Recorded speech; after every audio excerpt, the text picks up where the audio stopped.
ஒரு பையன் கையில் 2 வைரக்கல், 2 கல் ப்ரீஷியஸ் ஸ்டோன் கொடுத்துட்டு, தம்பி ஒரு டெஸ்ட் உனக்கு, இந்த 2 கல்லை கொண்டு போய் மார்க்கெட்டில் வித்துட்டு வா, எவ்வளோ விற்கிறேன்னு பார்ப்போம்.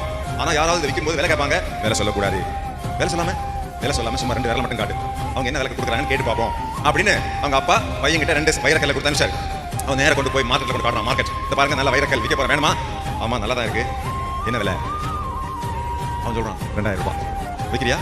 2000 ரூபாய். உடனே அந்த பையன் ஃபோன் பண்ணி, இந்த பாருங்க டாடி 2000 கொடுக்குறேன்னு சொல்கிறாங்க. கொடுக்கணுமா? ஐயோ கொடுக்காத திருப்பி கொண்டு வந்து. ரெண்டாவது அதை எடுத்துட்டு போய் ஒரு வைர கடையில் எடுத்துட்டு போகிறோம். வைரம் விற்கிற கடை, அங்கே தான் விலை அதிகமாக கிடைக்கும்னு சொல்லி காட்டுறான். அந்த பாருங்க 2 வைரக்கல் வாங்குறீங்களா? வாங்கலாமே, உண்மையான வைரக்கல் தான், என்ன விலை? சொல்கிறான் 20 லட்சம். சாரி 20,000 கொடுக்குறேன். 20,000 அப்பாட்ட ஃபோன் பண்ணுறோம். 20,000 கேட்குறேன். கொடுக்காத கொண்டு வா.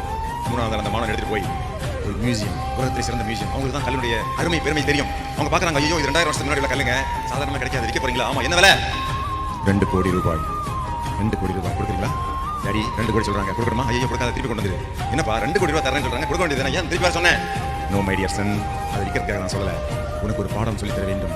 நீ இன்னைக்கு எங்கே இருக்கிறியோ, எந்த பொசிஷனில் இருக்கிறியோ, அதன் அடிப்படையில் தான் இந்த சமுதாயம் உனக்கு மரியாதை கொடுக்கும். உனக்கு 1000 ரூபாய் சம்பளம் கிடைக்கிறதும், 2 லட்சம் கிடைக்கிறதும், 2000, 2 லட்சம், 20 லட்சம் அல்லது 2 கோடி ரூபாய் என்பது நீ எங்கே போய் உட்கார்ந்து இருக்கிறாயோ அதன் அடிப்படையில் தான் உனக்கு மரியாதையும் மதிப்பும் வருமானமும் கிடைக்கும்.